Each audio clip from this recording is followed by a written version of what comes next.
В очередной раз приехал на заправку. Какой же мне бензин залить? Мне нужно заливать хороший бензин, потому что у меня тогда начинаются проблемы. Этот какой-то плюс, наверное, дорогой, этот просто супер. Вот этот вот залью. А сначала нужно открыть. Открыть нужно. Смотрите, берем бензин, вставляем, и он течет. По 16,09 этот бензин. Смотрите, это как бы недорогая цена. Я раньше заправлял по 18. Это за 10 литров 16,09. Так, евро. Сейчас на 20 евро налью приблизительно.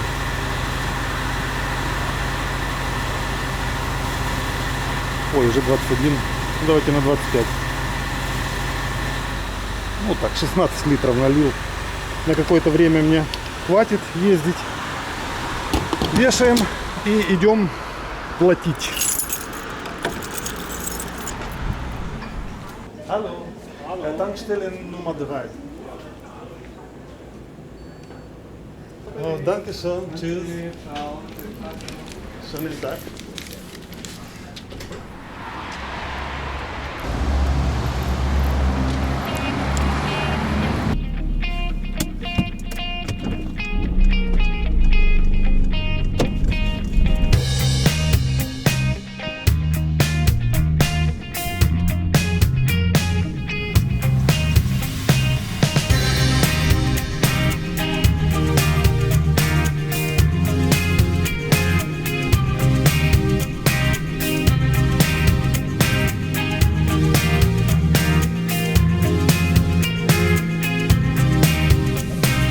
Погода в Германии испортилась. Нам повезло, мы успели съездить в Швейбиш Гмюнд по солнечной погоде. А сегодня я вот сейчас возил маму на проверку к окулисту после операции. И вы знаете, оказалось, что операция прошла неуспешно. Каким-то образом то ли хрусталик стал криво в глазу, то ли какая-то часть прежнего хрусталика осталась там внизу. Доктор мне на немецком объяснял. И сказал, нужна маленькая повторная операция, и назначили ее через день уже снова. То есть мама немножко начала видеть вниз, а вверх у нее полный туман. Из-за этого, нужно переделывать операцию. Все это, конечно, бесплатно. Я вижу, посмотрел на доктора, он такой немножко расстроенный, но сказал, что alles gut, все будет хорошо, это как бы бывает. И, кстати, это действительно бывает. В Киеве нашим родственникам тоже пожилой женщине делали операцию. И была такая же самая история. Это все обусловлено тем, что у пожилых людей бывает очень узкий зрачок. Он мне объяснял прямо, говорит, нет возможности как бы долезть до каких-то мест. Там вот прямо как бы очень неудобно. Ну, они специалисты. Я надеюсь, что на этот раз все будет хорошо. Правда, вот мама очень трудно переносит этот наркоз. Я спросил, нужно ли делать снова наркоз. Он говорит, очень небольшой наркоз, это на 5 минут. Она типа заснет, проснется, ничего не заметит. В прошлый раз тоже, но она отходила от этого наркоза 3 дня. Тяжело ей переносить. Завтра веду ее на операцию. Буду держать вас в курсе, что там и как.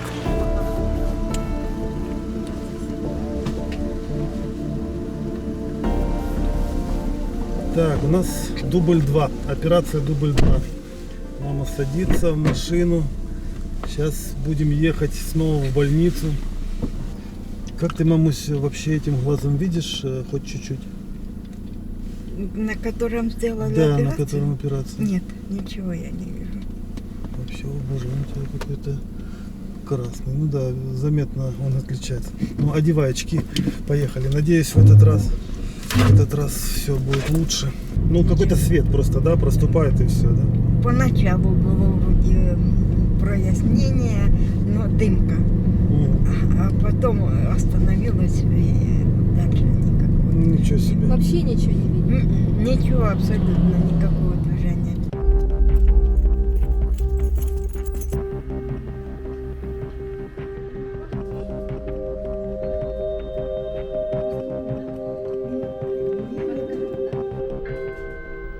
Drittes Obergeschoss.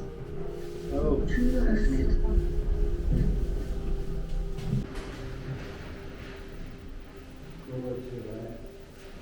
Мама уже на операции, а мы с Ладой ожидаем возле больницы.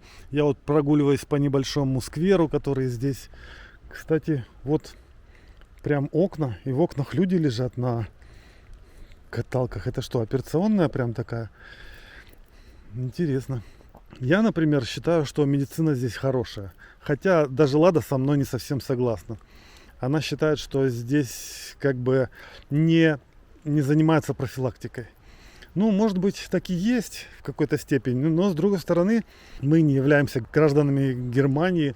Нам предлагают лечение, которое в Украине, например, очень дорогостоящее. Скажем, та же операция на глазу, которую маме сейчас делают в Украине, стоит 27 тысяч гривен. Маме нашей платит деньги социальная служба Германии. И поэтому, в общем-то, в принципе, это не бесплатная операция, врачам за это платят, но для нас она бесплатная. Поэтому я и говорю бесплатная, хотя звучит это, как многие пишут, некорректно. Здесь в Германии существует такая практика по отношению к иностранцам, что если ты не прожил еще год в Германии, то тебя особо и не лечат. А уже после года, наверное, на твоем страховом счету появляется достаточно денег, не знаю, как это происходит, но через год начинают активно предлагать уже какие-то более сложные лечения. Вот нашей маме предложили эту операцию. Мы первоначально хотели вообще просто ей подобрать очки. Пришли, они посмотрели и сказали, вам можно сделать операцию по замене хрусталика. Со мной тоже был случай, я обратился в стоматологию с тем, чтобы мне поставили протез зуба. И мне сказали, это было еще в начале лета, что я должен дождаться сентября, потому что в сентябре уже будет ровно год, как я нахожусь в Германии. И, видимо, на моем страховом счету накопится достаточно денег для того, чтобы мне можно было за счет страховки поставить протез. И вот я, кстати, позвонил туда, в зубную клинику, и они мне назначили уже даже дату, когда я могу приехать, и сделают слепок. Сначала только слепок. Но это не всегда так. Я знаю людей здесь, которые живут в Германии меньше года. Один такой человек жил вместе с нами в лагере. Он приехал из Украины и приехал на костылях. У него были проблемы с тазобедренным суставом. Он просто не мог ходить нормально. Потом через время я его встречаю. Уже этим летом я его встречаю, он бегает без костылей, я говорю, что случилось? Такой одессит интересный, мужчина прикольный. И он такой веселый, говорит, да все, мне сделали операцию, заменили тазобедренный сустав, и я теперь скачу как молодой. Так интересно было наблюдать, веселый такой теперь. Это операция, которая в Украине ему обошлась бы в 15 тысяч долларов. Представляете? Здесь ему сделали, опять же, я говорю, бесплатно для него, но, скорее всего, по какой-то программе, я не знаю. В общем, даже года он не дожидался, чтобы ему сделали операцию. Видимо, посмотрели, что дело неотложное, существуют какие-то другие программы для украинцев или вообще для иностранцев, по которым им предоставляются такие услуги вот по сложному вмешательству в организм, так скажем. Так что я не жалуюсь на немецкую медицину, мне в принципе нравится, как здесь подходят, в общем-то, и врачи все вежливые, культурные, и смотрите, в случае ошибки они переделывают. Ошибки врачебные бывают у всех, это однозначно. В любой стране есть люди, человеческий фактор никто не исключает. Поэтому, мне кажется, хорошая медицина в Германии, может быть, немножко зарегулированная, как и все. В остальном все хорошо.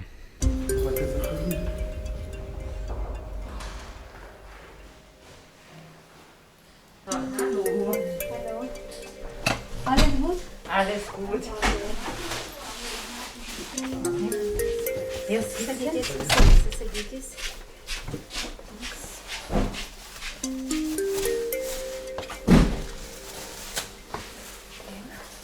So, morgen wieder Kontrolle. Praxis. Okay. 7:45 Uhr. Okay. Wieder Praxiskontrolle. Ja? Die Tropfen. Tropfen, wieder heute. 4. Genau. 12 Uhr. Genau. Danke. Gerne. Wir sehen uns morgen. Да, завтра Ja? встретимся. Ja, okay, Also, danke schön. gerne. Danke schön. Тебе укололи снова наркоз, который усыпляет, и ты ничего не чувствуешь, поэтому Нічого. ничего не чувствуешь. Но сегодня ты лучше выглядишь после операции. В прошлый раз... Главное дойти. Потихонечку. П'яна. Потихонечку, ну да. П'яна. Есть такое, да. Самое сложное в этом, наверное, вот этот наркоз. Лада сказала, что ты видишь немножко даже этим глазом, который сейчас тебя оперирует, да? Я ручку взяла. О, ты открываешь глаз и видишь им чуть-чуть. А если я этот прикрою тебе? Тебе плохо? Плохо?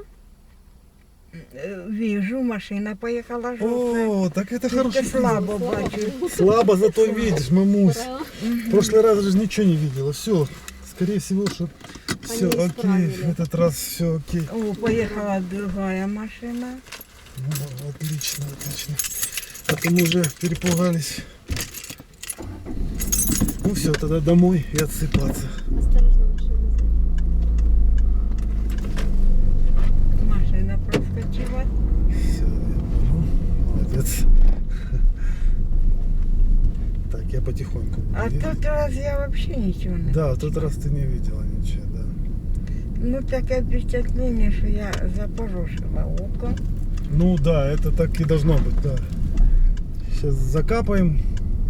Не сейчас, а когда сказали? Через в 12 часов, да? 12, да.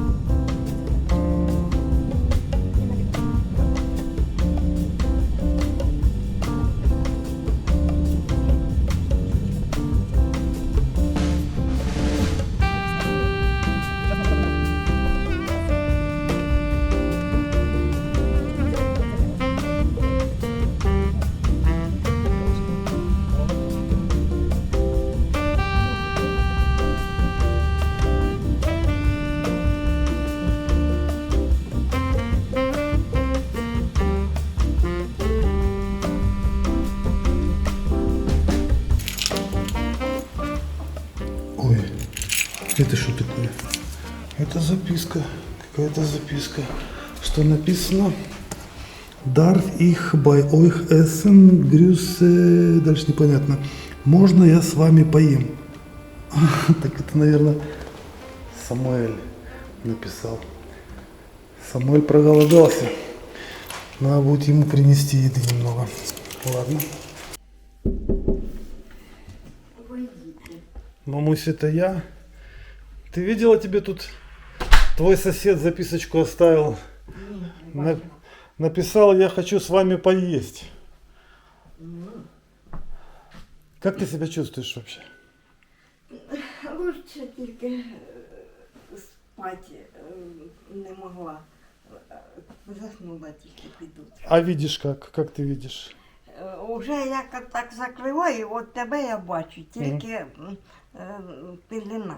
В дымке, да? Димка. Ну это нормально, в тумані. дымке это нормально. В тумані. Ну хорошо, сейчас я тебе закапаю глаз. А что мы с этим твоим соседом? Я не знаю, вот жалко его, вот хочет есть, может дать ему хлеба хотя бы, что-то такого. Я просто даже не знаю, как поступать. Вроде как и сильно его угощать нельзя, потому что повадится. Но с другой стороны, если голодный человек. Ну, в тому то ж і діло, що він їсти хоче. І жалко його. Ну давай, наверное, может хотя бы там, не знаю, что-нибудь соберем. Я ему отнесу. Так, ну у мамы тут и еды сейчас на данный момент не очень много. Пару котлеток ему положим, да? Давай ще одну. Еще одну котлетку, яйцо ему положим фермерское, да? Да. Масло отрежем, помидоры, хлеб. Ну и все, больше пока нечего ему дать. Похоже, что его нету дома. Ти настойчивий. А ты стучал уже, да?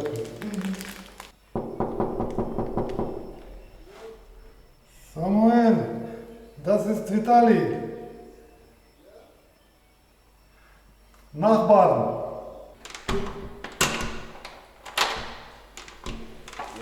Samuel, hast du geschlafen? Ja, kannst du da mal die Tür machen? Was für vor Toilette, weißt du? Ah, die Toilette. Samuel, ich bringe für dich Essen. Okay, okay. Dahin liegen. Liege. Dankeschön. Meine Mutter jetzt 2 Operationen machen. Wieder. Aha. Ja, wieder. Eine Operation war nicht gut. Umtauschen Linse in Auge. Gute Besserung, gell? Ja, danke. Alles gut. Okay. Okay, ciao. Tschüss.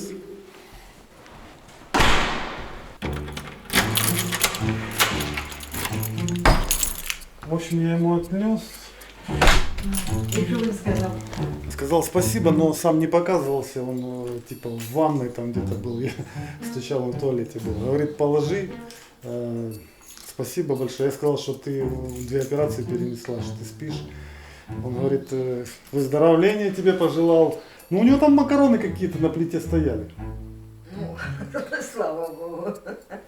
В общем, не знаю даже, что с ним делать. Друзья, пишите, как поступать в таких случаях. Вот человек явно частенько бывает голодный. Ну, просто нечего есть. Мы ему не судьи, там, типа, говорить, иди работай или еще что-нибудь такое. Мне самому пишут, иди работай, поэтому я никого не могу посылать. В общем, трудная ситуация у человека. Раз просит, то значит нужно. Короче, пока есть как есть. Если будут какие-то новости, мы вам расскажем.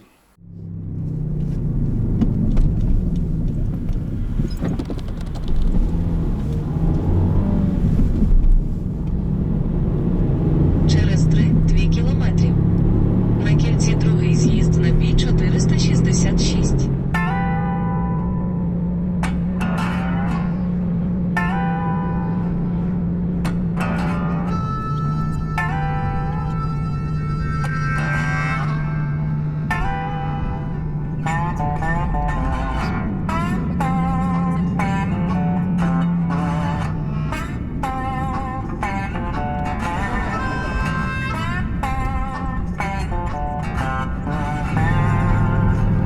На кільці третій з'їзд на Банхофплац.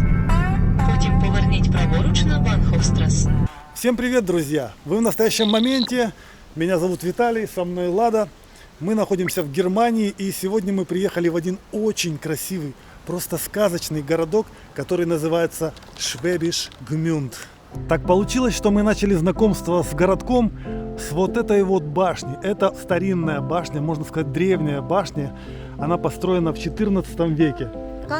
Ja, natürlich. Sie können reingehen, meine Frau und ich, wir passen auf. Oh, okay. Wir werden dann bald abgelöst, aber das ist, wie gesagt, Auf die Treppe und Ja, ist Treppe. ohne. wo ist dem,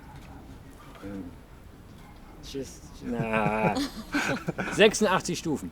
86, 86. 86. Да. 86. Ступенечек, штуфель. Stufen. Ah, so viele. О, Ah, nee, aber Sie haben einen schönen Blick über die Stadt. Er ist wunderschön. Und wir können gehen. Sie dürfen, ja, bitte. Dankeschön, Bitte. Dankeschön. Пожалуйста.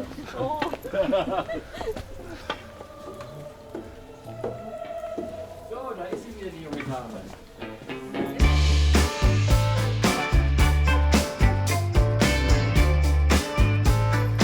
— 86 ступенек.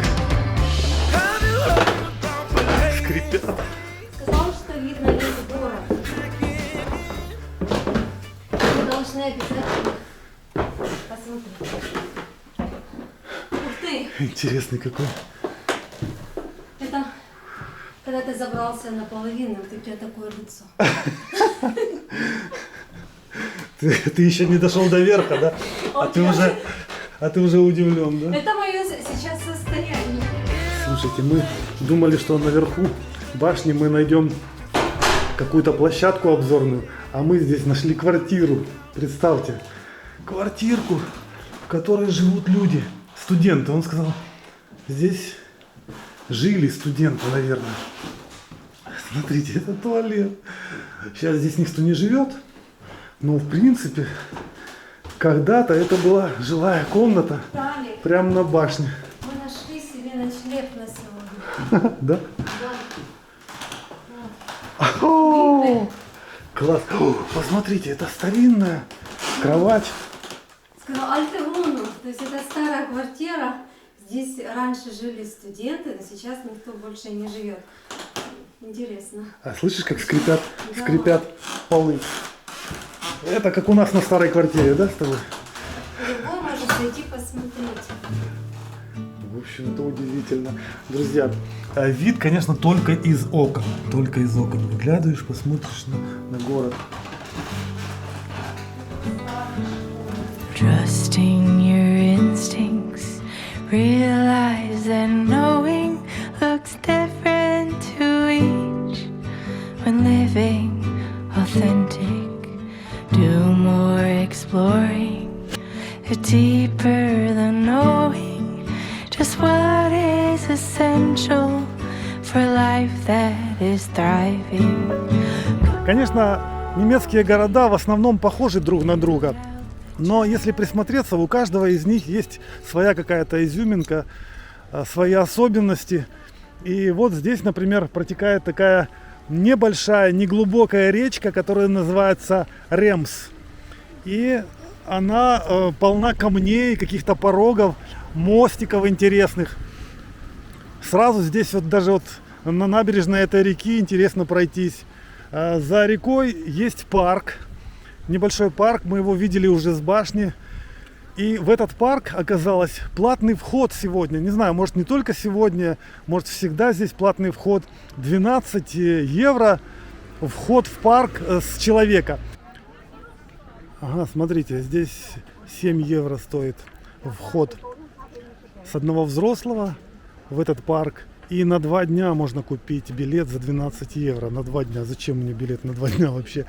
А там в парке я вижу, торговля идет какая-то. Скорее всего, какая-то ярмарка. Что такое интересное. Продается для людей, по крайней мере, интересное. Потому что люди туда идут. И видите, людей возле палаток много. Видимо, покупают сувениры на память, что-то такое. Остальной город, конечно, в доступе совершенно бесплатно, так же, как и башня, на которую мы заходили. Она там, сейчас ее не видно отсюда.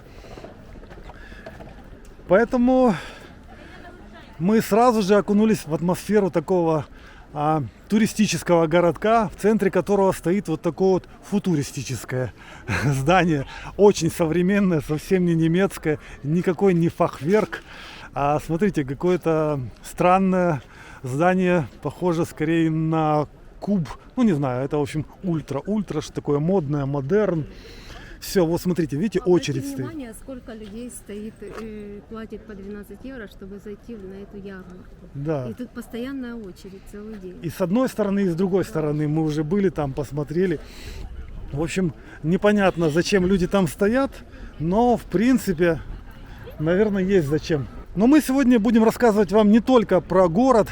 Мы же сейчас оформляем свой YouTube-канал и пытаемся в Германии зарабатывать деньги на YouTube. Это у нас как предпринимательство. Кто впервые на нашем канале, тот не знает. И мы об этом немножко сегодня еще поговорим. А сейчас смотрите, мы пришли и увидели черных лебедей.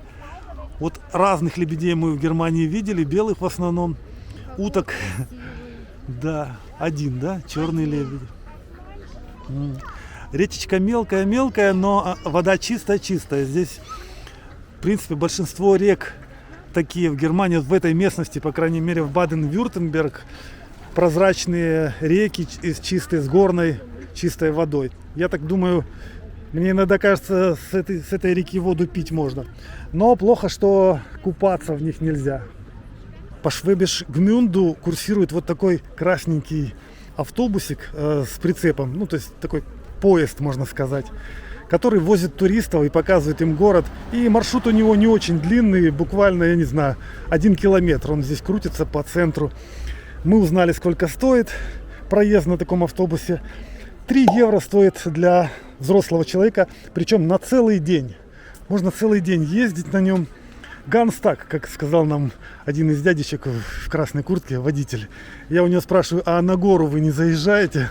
Потому что мы планируем зайти на гору. Там есть очень интересный объект, красивый, вырубленный в скале. Он сказал, нет, у нас не такие сильные аккумуляторы, чтобы ездить на горы. Поэтому они катаются вот здесь где-то по этим дорогам. туда-сюда. В общем, мы бы тоже прокатились, но они очень редко ездят. Смотри, какой лев.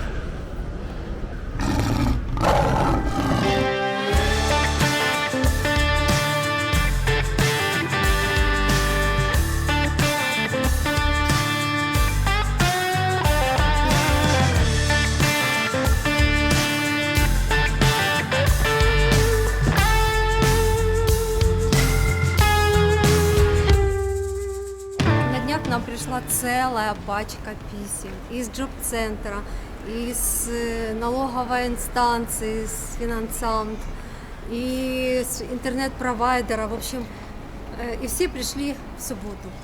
Вот В такая один день. вот пачка. Ну, вообще там 6 писем было одновременно. И все это связано с тем, что мы оформляем сейчас свой бизнес в Германии. Многие люди, конечно, смеются со слова бизнес, они не считают YouTube чем-то серьезным, на чем можно зарабатывать, но на самом деле можно. Мы все узнали, все просчитали. Это у нас как авантюра не авантюра, Ну, проба, что... проба пера. Допустим, получится у нас жить за YouTube или нет. Мы все пробуем и вам рассказываем. В будущем мы даже вам хотим снять такое видео, в котором мы покажем, сколько YouTube платит денег и всякие остальные подробности. Поэтому подписывайтесь на наш канал, и это видео обязательно выйдет, но чуть позже, потому что нам для этого нужно какой-то промежуток времени поработать, ну, посмотреть, сколько получается. Чтобы сделать правильные выводы, нам надо хотя бы 2 месяца посмотреть, сколько будет у нас денег за эти 2 месяца, потому что YouTube, он не всегда одинаково приносит доход.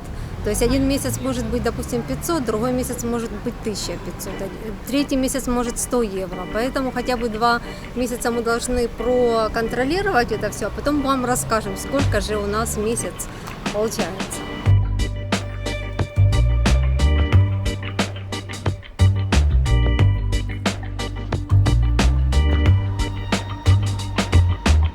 Мы с Ладой заметили, что эти городки, они как комнаты.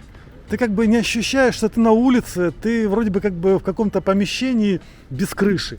Уютно, аккуратно, тут нету никакой грязи, все чистенько, весь асфальт, тут можно даже, мне кажется, ходить в комнатных тапочках и не разбываться потом дома, это как бы как одно пространство. Вот ты живешь в квартире, выходишь на улицу, это одно пространство. Но так было здесь не всегда, потому что это древний город, по сути дела. В средние века здесь было очень много грязи, постоянно возникали эпидемии. Виталик только из тех времен, он знает. Вот, я прочитал, да, друзья? В общем, в эту речку чистую, которую я вам показывал, сбрасывали всякую нечисть, короче, она служила как канализация. В общем, вечно вспыхивали какие-то эпидемии, люди болели, в грязь, базар, короче. Мало того, на этих древних площадях здесь рубили головы, здесь руки ворам, да, здесь сжигали ведьм, друзья. Вот мы ходим сейчас, да, город, по сути дела, выглядит практически так же. Это очень многие здания, вот эти фахверковые, это древние здания, и они с тех пор здесь остались. Вот, например, посмотрите, это явно древнее здание, здесь где-то, может быть, даже написано, какого года. Но сейчас это выглядит для нас как, ну, как музей. Мы ходим как будто в музее. А раньше люди здесь жили и происходили ужасные вещи. Вот эти костры, на которых еретиков сжигали. В общем, сейчас эти городки, в принципе, остались почти такие же, как были в средние века. В том смысле, что в них не настроили высоток огромных, их не снесли, как бы не разрушили. Они стоят на тех же местах, в той же долине, и расположение улиц то же самое. Вот сравните, например, какой-нибудь свой город, где вы там живете, скажем, на территории бывшего СССР. Я помню фотографии прошлого века своего родного города, потом тех городов, в которых я жил, в Киеве, в Ирпене. Еще 100 лет назад они вообще иначе выглядели. В 20 веке все перестраивалось, сносилось, ломалось, строились проспекты. Все выглядело сначала как деревня, потом вообще как огромный город с этими многоэтажками серыми. А здесь нет, здесь с 14 века все как строилось, и с тех пор просто достраивалось, и почти ничего не разрушалось. Ну, конечно, что-то сносили. Вот это, вот, например, впереди какой-то торговый центр, новое здание. Но в основном все как в средние века. Представьте, ты приезжаешь в такой городок, и ты как бы погружаешься в средневековую атмосферу. Да. Ты можешь увидеть, как это было. Но только люди добрее, никого не сжигают и головы не рубят.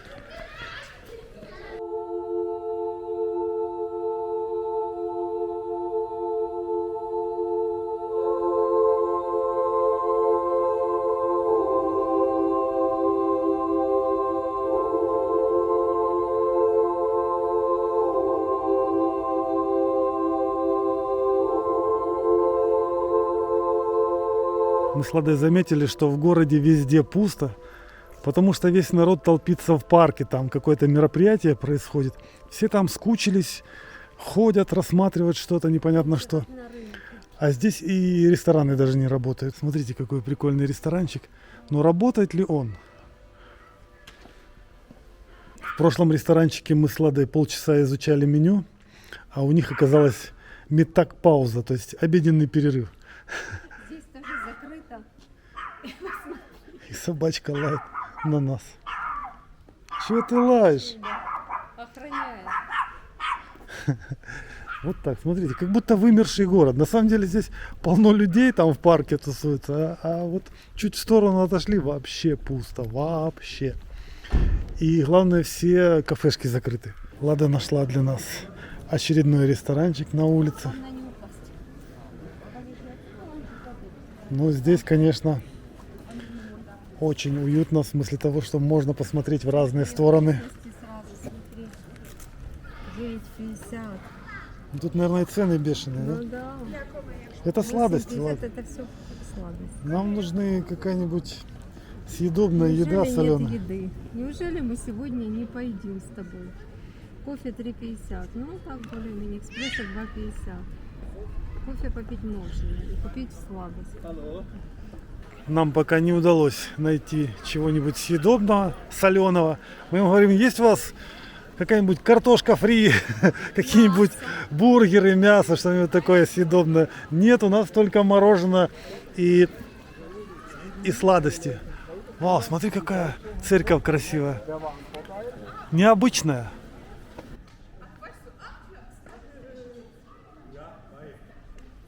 И повсюду вот эти вот кресла оранжевые. Повсюду. Это такая фишка у них здесь. А там, смотрите, там песочницу устроили.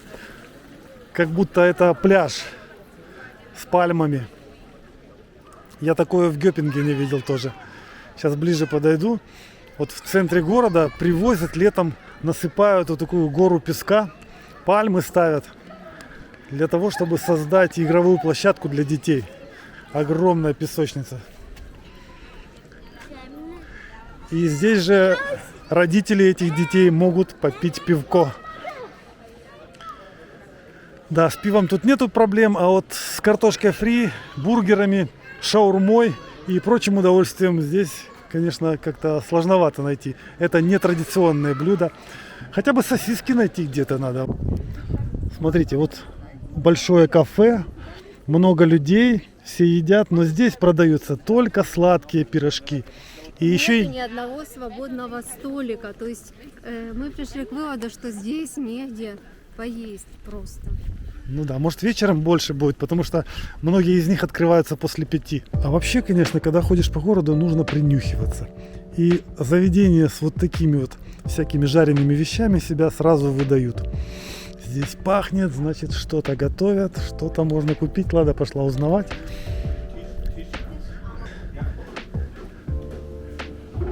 Алло. В китайском ресторанчике мы изучили меню, перевели. В общем, нашли 2 блюда, которые нам понравились. Наверное, мы не знаем. Мы же их не пробовали. Одно нам принесли, но я думаю, это еще не полное блюдо. Там, в принципе, у нас макароны должны быть, рис. Я надеюсь, это не макароны с овощами. Не знаю. Интересный такой вкус. Блинчик пережаренный. Внутри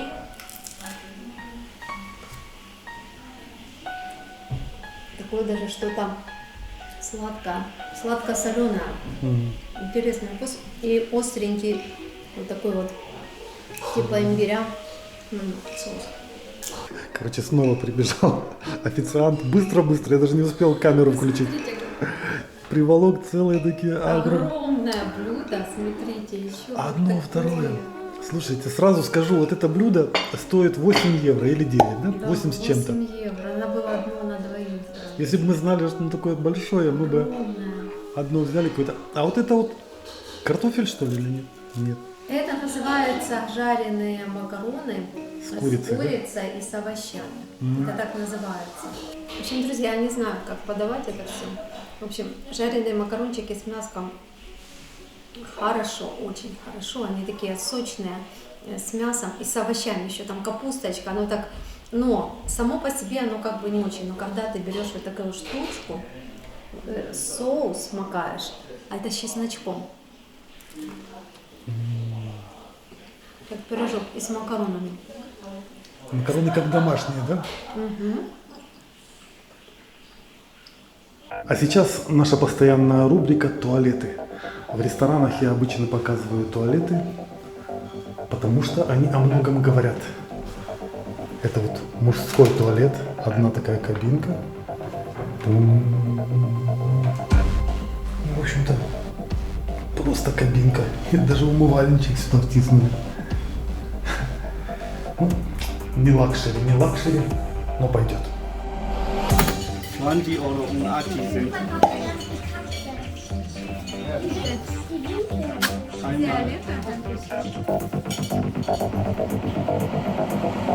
Фух, наевшись, вылезли мы на улицу. Спасибо китайскому ресторанчику. Слушайте, ну мы побывали в китайском ресторанчике и увидели воочию отличие китайских и немецких ресторанчиков и официантов. Вот смотрите, этот официант прибегал и быстренько нам все приносил. Он, если немцы, допустим, им скажешь «sehr lecker», то есть очень вкусно, там, спасибо, они «вау, я, бита, еще поговорят с тобой». А этот, значит, мы говорим, попытались сказать, что спасибо вам, очень вкусно, он такой ага. И побежал. Быстро, да. Короче, он настолько замотанный оказался, вот обслуживает на ходу всех. Представьте, самому работать и еду готовить. Там у него, наверное, 50 блюд каких-то в меню. И он сам же и официант. Он готовит эти все 50 блюд. Не знаю, разогревает их, что ли, или с нуля. Приносит, короче, рассчитывается, ну, деньги считает. Все вообще один. Вообще совершенно другое, как бы, ну, подача совершенно другая, не такая, как у немцев. Но еда не такая жирная, не такая... Ну, нам привычнее такая еда, мне кажется.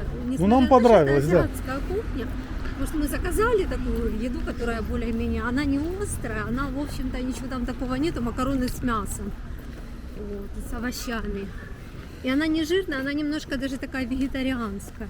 Да, там, кстати, было у него такое небольшое вегетарианское меню для тех, кто не ест мясо. Так что хорошее кафе, хорошее.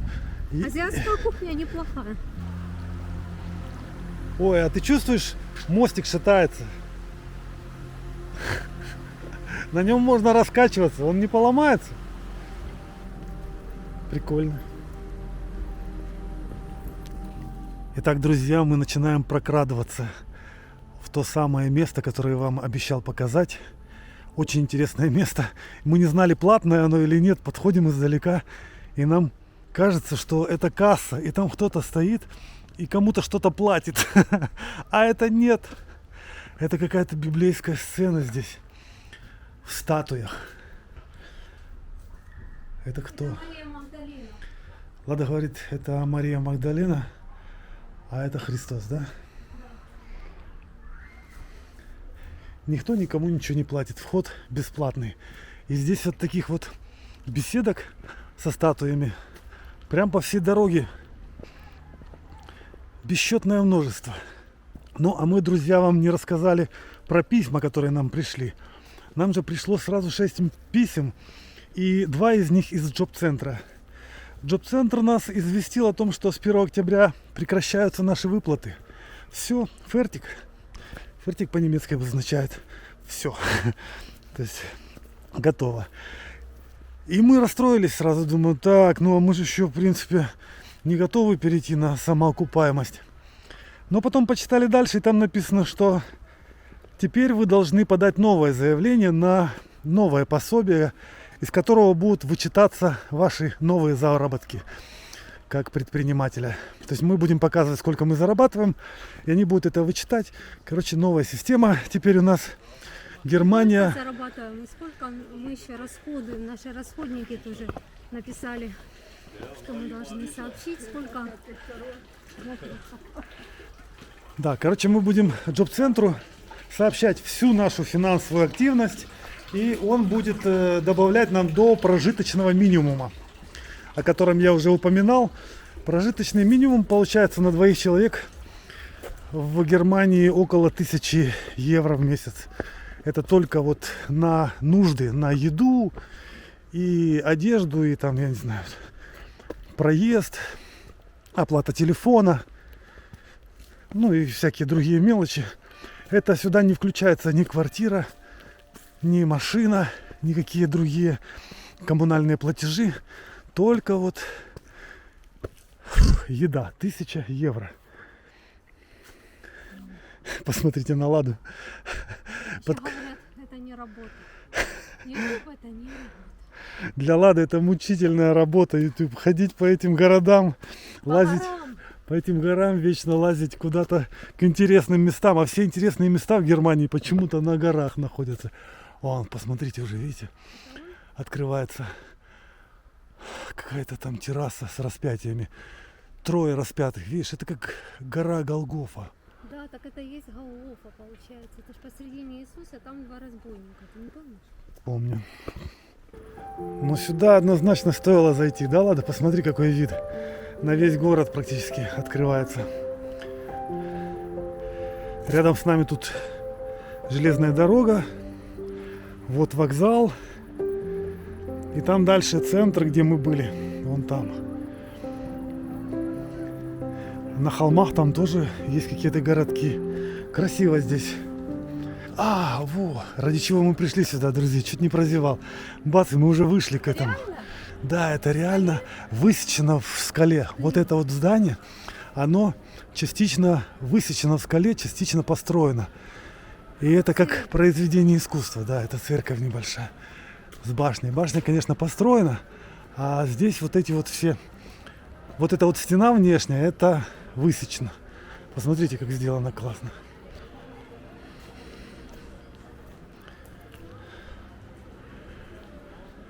Ты знаешь, туда даже вовнутрь можно зайти.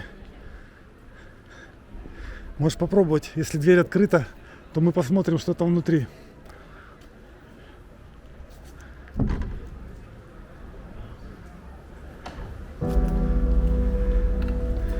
Тут темно.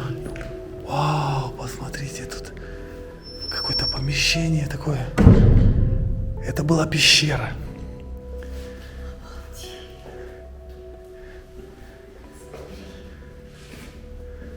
Вот лавочки.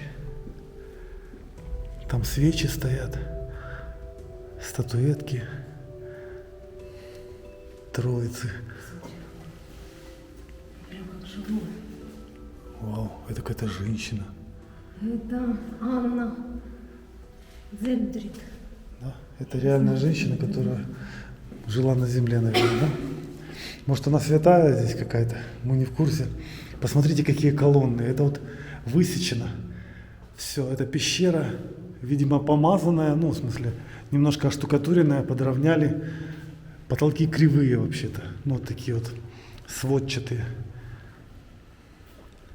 И тут есть подземные хода еще дальше, но они закрыты, ладно. Туда, если заглянуть, там дальше ход идет. Да. Там пещера пошла дальше, но дверь закрыта. Знаешь, мне кажется, это наподобие нашей лавры. Возможно.